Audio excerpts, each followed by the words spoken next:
कल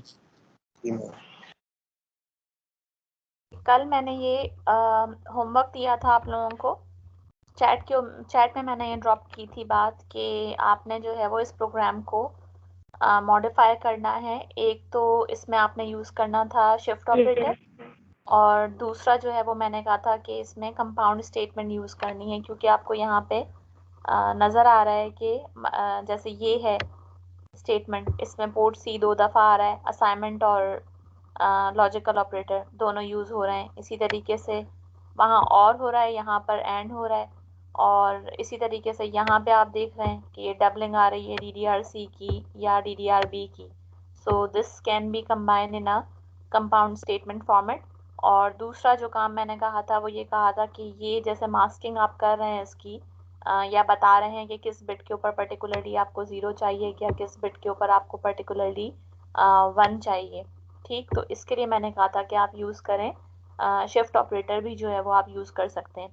तो different solutions जो हैं वो मुझे भेजे हैं स्टूडेंट्स ने, मैं एक इसमें से सॉल्व किया हुआ दिखा रही हूँ। सही किए ज़्यादातर ने जो भी सेंड किए। इसमें सिर्फ जैसे आपकी ये जो शिफ्ट ऑपरेटर वाली है 06 का मैंने खोला हुआ है, ये सॉल्व किया हुआ प्रोग्राम। तो इसके अंदर जो है वो इन्होंने क्या किया है पहले कि LED जो है उसको डिफाइन कर दिया है, क्योंकि वो बिट नंबर 7 के ऊपर कनेक्टेड है, और सेंसर को डिफाइन कर दिया है कि ये बिट नंबर 1 की बात हो रही है। ठीक, तो ये पहले जो है वो शुरू में ही बता दिया कि हम किस पिन की बात कर रहे हैं। अच्छा, अब उसके बाद जो है यही कन्वेंशन जो है वो आपने वहाँ पर भी यूज़ की होगी जब आपने प्रैक्टिकल किया है LCD का, तो वहाँ पर भी आपने ये नोटेशन यूज़ की होगी। इसको मैं खाली हाँ ये मैं रिलेट कर दूँ।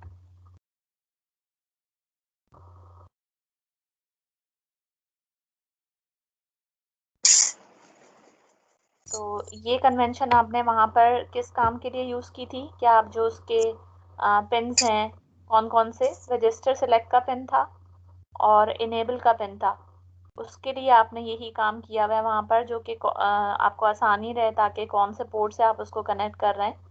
तो इसके प्रोग्राम के अंदर आपने यही कन्वेंशन यूज़ की होगी।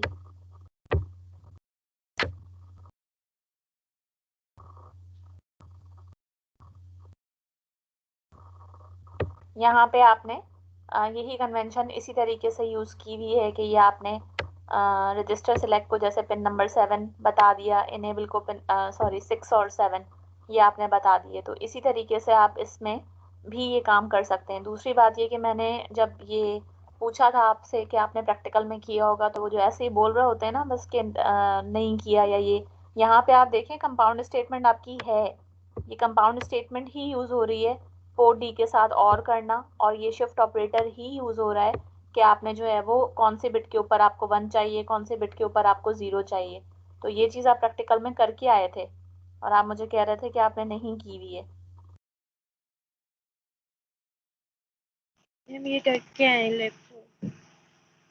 तो अब इसके अंदर भी जैसे अगर आप ये डिफाइन कर देते हैं कि आपने उसको यहाँ पे 7 ना लिखना पड़े आपको, या 1 ना लिखना पड़े, कि आपको याद रहे कि ये काम आपने किया क्यों है, 7th और 1 बिट वाला जो है वो काम आपने किया क्यों है। DDR-B के अंदर आपको चाहिए था क्योंकि आपने इसको क्या बनाना था, इनपुट बनाना था।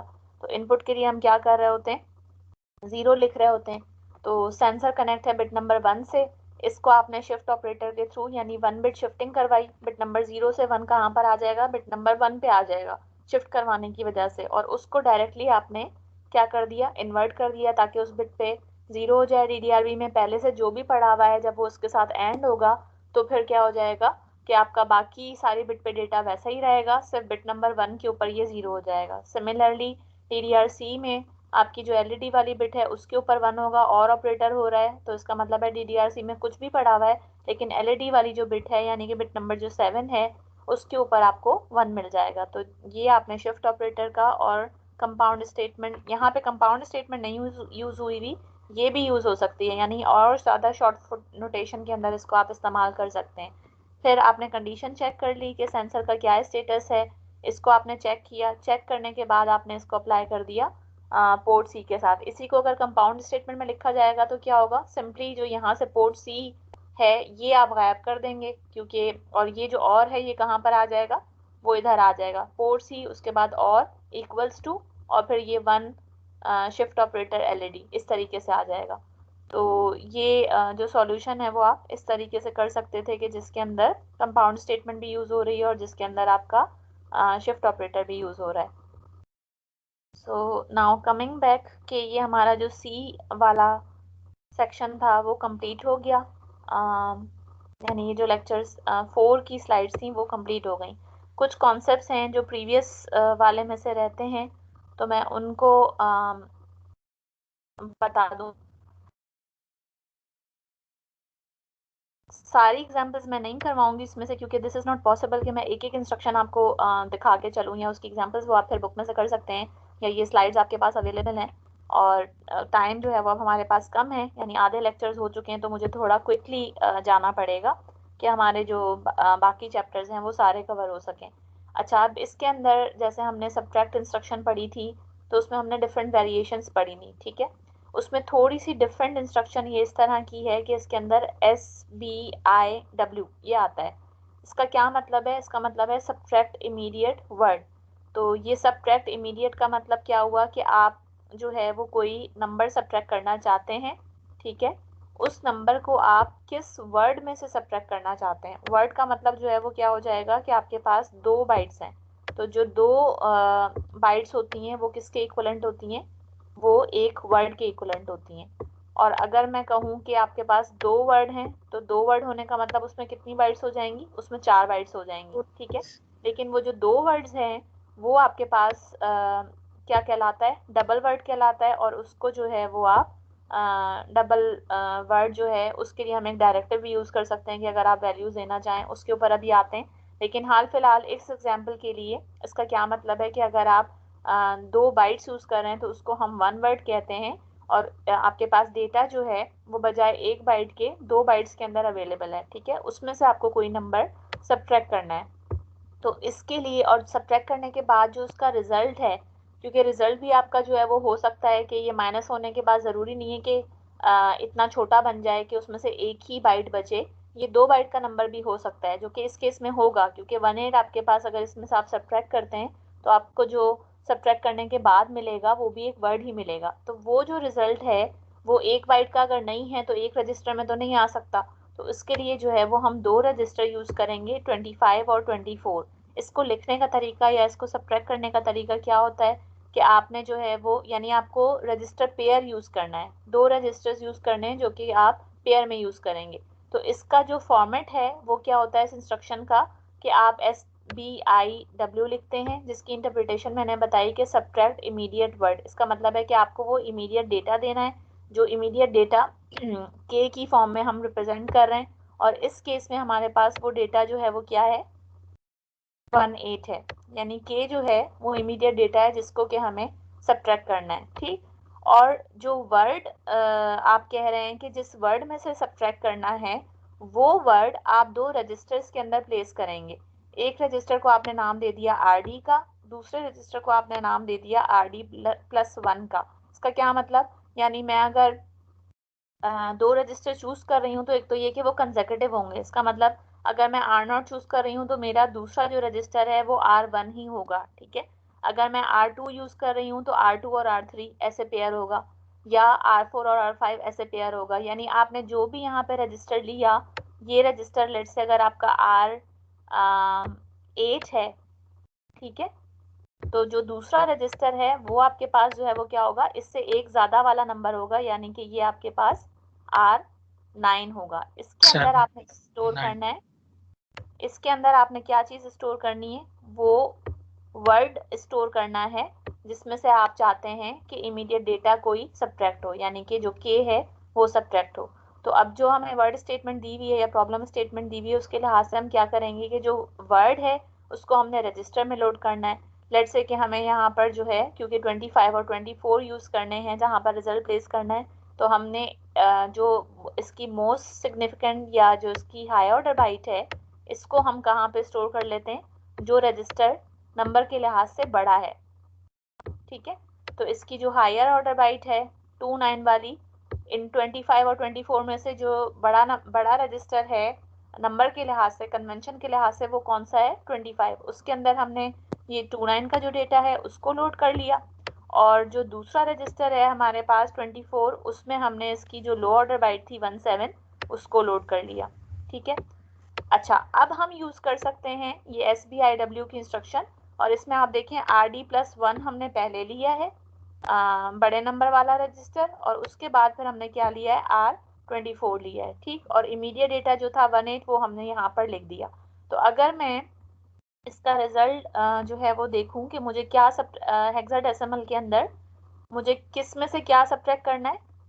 2 9 1 7। ठीक है, ये मैं हेक्स में ले रही हूँ, हेक्स में से मुझे डायरेक्ट हेक्स की सब्ट्रैक्शन कर रही हूँ, इसमें से मुझे 1 8 सब्ट्रैक्ट करना है। ठीक है, so the result will be 28FF। अब ये कितनी बाइट्स का रिजल्ट है? ये 2 बाइट्स का रिजल्ट है। ठीक, तो ये 28FF जो है वो अब आपको इसमें कहीं पर मूव करवाने की जरूरत नहीं है। इस इंस्ट्रक्शन के बाद ये ऑटोमेटिकली क्या करेगा कि इसकी जो लो ऑर्डर बाइट है FF उसको लो नंबर वाले रजिस्टर के अंदर सेव करेगा, यानी R24 के अंदर सेव करेगा, और जो इसकी हाई ऑर्डर बाइट है 28 इसको ये सेव करेगा रजिस्टर 25 के अंदर। तो ये इंस्ट्रक्शन जो है वो इस तरीके से काम करती है कि जो इसका ये रिजल्ट है ये ऑटोमेटिकली इन 2 रजिस्टर्स के अंदर सेव हो जाएगा जो आपने डेस्टिनेशन के तौर पर बताएं। अच्छा, इसमें एक और चीज़ है कि अगर आपने कन्वेंशन यूज़ नहीं की और आपने इसको जो है उल्टा यूज़ कर लिया, कि बजाय आपने जो है वो 25 पहले देने के 24 जो है वो पहले दे दिया, तो ये असेंबलर जो है वो इसको खुद ही चेंज करके इसी तरीके से काम करेगा जैसे कि ये हमने प्रोग्राम के अंदर देखा है। आप इसको रिजल्ट को जो है वो एग्जामिन भी कर सकते हैं, इसको आप AVR स्टूडियो के अंदर रन करके भी देख सकते हैं कि ये इसको उसी तरीके से काम करेगा जैसे कि आपने ये वाली इंस्ट्रक्शन लिखी हो। मतलब असेंबलर को ये चाहिए कि पहले R25 होना चाहिए। तो एक इंस्ट्रक्शन ये थी, या एक आप ये वर्ड वाली चीज़ कर सकते हैं। दूसरा कुछ काम की इंस्ट्रक्शंस हैं, जैसे मल्टीप्लिकेशन की इंस्ट्रक्शन माइक्रो प्रोसेसर के अंदर या 8085 अगर हम एग्जांपल लें इंटेल की, उसमें मौजूद नहीं होती, लेकिन AVR माइक्रो कंट्रोलर जो है इसमें मल्टीप्लिकेशन की इंस्ट्रक्शन मौजूद है, और उसकी 3 वेरिएशंस मौजूद हैं। 3 वेरिएशंस, अब ये इस तरह की इंस्ट्रक्शंस हैं जहाँ पर 2 रजिस्टर यूज़ हो रहे हैं। इससे पहले हमने ऐसी इंस्ट्रक्शंस नहीं देखी जिसमें 2 रजिस्टर्स यूज़ हो रहे हों एक साथ। जैसे आपने एंड या और तो देखा कि उसके अंदर 2 रजिस्टर्स के दरमियान में ऑपरेशन हो रहा है, या जो है वो आपने एडिशन देखी कि उसमें 2 रजिस्टर्स यूज़ हो रहे होते हैं, लेकिन इसमें 2 रजिस्टर्स यूज़ होने के साथ साथ उसके साथ इमीडिएट डेटा भी यूज़ हो रहा है। अच्छा, अब मल्टीप्लिकेशन में हमारे पास क्या क्या वेरिएशंस मौजूद हैं? एक तो इसका जो नेमोनिक है वो मल है मल्टीप्लिकेशन के लिए। ठीक है, 2 रजिस्टर यूज होंगे, यानी एक रजिस्टर वो जो 2 नंबर्स जिनको आप मल्टीप्लाई कर रहे हैं, एक हो जाएगा सोर्स रजिस्टर में, एक डेस्टिनेशन रजिस्टर में हो जाएगा। लेकिन इसके अंदर ये बात याद रखने वाली है कि इसमें रिजल्ट डेस्टिनेशन रजिस्टर के अंदर सेव नहीं होता। जैसे ऐड के अंदर होता था कि आपने जो 2 रजिस्टर्स लिए हैं, तो ऐड में या और में किसी भी लॉजिकल इंस्ट्रक्शन में वहाँ पे क्या हो रहा होता था कि रिजल्ट वहीं पे डिपॉजिट हो रहा होता था। जो कैलकुलेशन है रीसेंट वो वहीं डिपॉजिट हो रही होती थी जिसको आपने RD डेजिग्नेट किया है या जो आपने पहले लिखा है। लेकिन यहाँ पे क्या है, इरिस्पेक्टिव आपने कौन सा रजिस्टर जो है वो यूज़ किया है इस इंस्ट्रक्शन के अंदर, RD और RR, इसमें वो नंबर हैं। जैसे अगर मैं 3 को 2 से मल्टीप्लाई करना चाहूँ तो 3 और 2 मल्टीप्लाई होंगे, लेकिन उसका जो रिजल्ट है वो कहाँ पर आएगा? अगर वो नंबर बड़ा होता जा रहा है, क्योंकि जब मल्टीप्लाई करेंगे तो नंबर बड़ा भी हो सकता है, आपके 2 नंबर अलग। अब जैसे आपके पास 256 से कोई बड़ी वैल्यू आ रही है मल्टीप्लाई करने के बाद, ठीक, तो उसके लिए फिर 2 बाइट्स चाहिए होंगी, क्योंकि 256 पे आपकी 1 बाइट खत्म हो जाती है, FF तक से ऊपर चली जाती है नंबर जो है उसकी रिप्रेजेंटेशन या उसका इक्वलेंट। तो इसका जो रिजल्ट है वो इस तरह से आएगा, हमेशा वो हाई ऑर्डर बाइट और लो ऑर्डर बाइट R0 और R1 रजिस्टर के अंदर सेव होगी। आपके जो डेटा के कंटेंट्स हैं वो RD और RR में पड़े हुए होंगे, जो लेकिन इसका जो मल्टीप्लिकेंड आएगा, जो भी प्रोडक्ट आएगा बेसिकली, वो आपका R0 और R1 में होगा। जो हमने शुरू में एक बात भी की थी कि ये R16 वाला ये लिमिटेशन क्यों है कुछ इंस्ट्रक्शंस के अंदर कि आप R16 से लेकर R30 तक जो है वो यूज़ करें और शुरू के रजिस्टर्स बचाए हुए। तो इसमें आप देखें कि बाय डिफ़ॉल्ट ये R0 और R1 को यूज़ कर रहा है। अब इसमें जो 3 वेरिएशंस हैं वो ये हैं कि अगर आपके अनसाइंड नंबर्स हैं तो फिर आप सिंपल मल्टीप्लाई की इंस्ट्रक्शन यूज़ करेंगे। अगर आपके दोनों नंबर्स जो हैं वो साइन नंबर्स हैं, मतलब पॉजिटिव नेगेटिव उनका कुछ ना कुछ, उनको आप साइन नंबर के तौर पर ट्रीट करना चाहते हैं, तो उसके लिए जो है वो फिर आप multiply but with sign numbers interpretation, आप MULS का नेमोनिक यूज़ करेंगे। और अगर आपके जो नंबर हैं वो इस तरीके से हैं कि उसमें से एक साइंड है और एक अनसाइंड है, तो फिर उसका जो नेमोनिक है वो होगा साइन और अनसाइंड के लिए S और U। ठीक, तो वो नंबर्स आपने रखने हैं RD में और RR में, और जो रिजल्ट आएगा वो आएगा R0 में और R1 में। अब इसकी एग्जांपल ऐसे है कि लेट्स से कि हमें दो नंबर्स हैं 25 है और 65 है, दोनों हेक्साडेसिमल के अंदर है, इनको मल्टीप्लाई करना है। ठीक, अच्छा ये मल्टीप्लाई करना है, इसके अंदर ये नंबर हमारे ना साइंड है और ना ऐसा है कि एक साइंड और एक अनसाइंड हो, दोनों के दोनों जो है वो अनसाइंड है। तो अनसाइंड के लिए जो हम नेमोनिक यूज करते हैं वो मल्टीप्लाई का MUL करते हैं। पहला नंबर हम लेकर आ गए लेट से R23 के अंदर, दूसरा नंबर हम लेट से लेकर आ गए R24 के अंदर। तो यहाँ पर दो रजिस्टर्स जो यूज हो रहे हैं कि जिनमें आपने डेटा रखा है वो तो आप रख सकते हैं 23 और 24 रजिस्टर। ठीक, लेकिन जो इसका रिजल्ट आएगा, अब आप इसको मल्टीप्लाई करके देख लें 25 और 65 को, तो ये मैं हेक्स के अंदर ही कर देती हूँ, नंबर सिस्टम सिलेक्ट। हाँ, ये 25 हो गया और आपका जो है वो 65 हो गया। ठीक, अब इसमें आप देखें ये जो रिजल्ट बन रहा है ये 99 होता सिर्फ तो एक बाइट होती, लेकिन इसमें ई भी आ रहा है। ई से पहले अगर हम पूरी बाइट बनाना चाहें तो वो क्या हो जाएगा, 0E हो जाएगा। ठीक, तो ये आपके पास जो है वो नंबर 2 बाइट्स का बन रहा है। ठीक है, तो अब 2 बाइट्स का जो नंबर है वो किस तरीके से सेव होगा, जो हमने इसकी कन्वेंशन पढ़ी है कि जो लो ऑर्डर बाइट है वो किसके अंदर जाएगी, वो R0 के अंदर जाती है। इसका मतलब है कि R0 के अंदर 99 सेव होगा, और जो हाई ऑर्डर बाइट है वो किस में जाती है, वो R1 में जाती है। ठीक, तो इसका मतलब है कि जो 0E है वो R1 के अंदर सेव होगा। तो ये बाय डिफॉल्ट है कि इसने हमेशा R0 में और R1 के अंदर ही वैल्यूज को सेव करना है। अच्छा, इन्होंने मल्टीप्लाई की इंस्ट्रक्शन तो दे दी, लेकिन इन्होंने ये किया है कि इन्होंने डिवाइड की इंस्ट्रक्शन नहीं दी, मतलब AVR के अंदर डिवाइड की इंस्ट्रक्शन नहीं है। तो अगर आपके पास जो है वो डिवाइड की कोई इंस्ट्रक्शन नहीं है तो क्या करें, जिस तरह से हम मल्टीप्लिकेशन करते हैं कि रिपीटेड एडिशन करके करते हैं, इसी तरीके से हम डिवीजन कर सकते हैं जिसके अंदर हम रिपीटेड सब्ट्रैक्शन करें। ठीक है, फिर हम क्या करते जाएंगे कि डिवाइड अगर हमें करना है तो हम सब्ट्रैक्ट करते जाएंगे, और जो है वो उसका जिससे भी डिवाइड करना है वो हम सब्ट्रैक्ट करेंगे न्यूमरेटर में से। ये काम हमें रिपीटेडली करना पड़ेगा, और जितनी दफा हमें सब्ट्रैक्ट करना पड़ेगा वो चीज हमारी क्या आएगी, वो क्वोशंट आएगी। ठीक है, तो इससे हमें पता चल जाएगा। जी मैम, मल्टीप्लिकेशन कैसे होगी एक्स में वर्बली? मल्टीप्लिकेशन कैसे होगी हेक्स में वर्बली? वर्बली क्या मतलब? मतलब वैसे आपने कैलकुलेटर यूज किया ना, विदाउट कैलकुलेटर कैसे होगी? कि आप डिवीजन और मल्टीप्लिकेशन करके नहीं आए डिजिटल इलेक्ट्रॉनिक्स में, नंबर सिस्टम या सारी ये मल्टीप्लिकेशन डिवीजन बाइनरी में की थी। हाँ, तो इसको आप उसी तरीके से बाइनरी के अंदर कन्वर्ट करेंगे, और उसके थ्रू जो मल्टीप्लिकेशन के आप पहले से मेथड्स पढ़ के आए उसी के थ्रू करेंगे। यहाँ पे हमें उनको यूज करने की जरूरत नहीं है, क्योंकि आप जो इंस्ट्रक्शन दे रहे हैं तो ये काम आपका असेंबलर या कंपाइलर करेगा। मतलब आपको बैठ के बाइनरी में कन्वर्ट करके और ये करने की इसमें ज़रूरत ही नहीं है, क्योंकि जब आप इंस्ट्रक्शन दे रहे हैं, प्रोग्राम डिवाइस ले रहे हैं, तो आप उसका ALU यूज़ कर रहे हैं ना इस काम के लिए। जिस तरह से मैं यहाँ पर कैलकुलेटर से आपको करके दिखा रही हूँ, इसी तरीके से ही जब आप ये इंस्ट्रक्शन दे रहे होंगे तो ये काम आपका असेंबलर करके देगा। आपको इसे मैनुअली कन्वर्ट करने की ज़रूरत नहीं है बाइनरी के अंदर, और फिर आप इसकी मल्टीप्लिकेशन करें। अच्छा, तो हम बात ये कर रहे थे कि अगर मुझे लेट से 6 को डिवाइड करना है, किससे, 2 से डिवाइड करना है।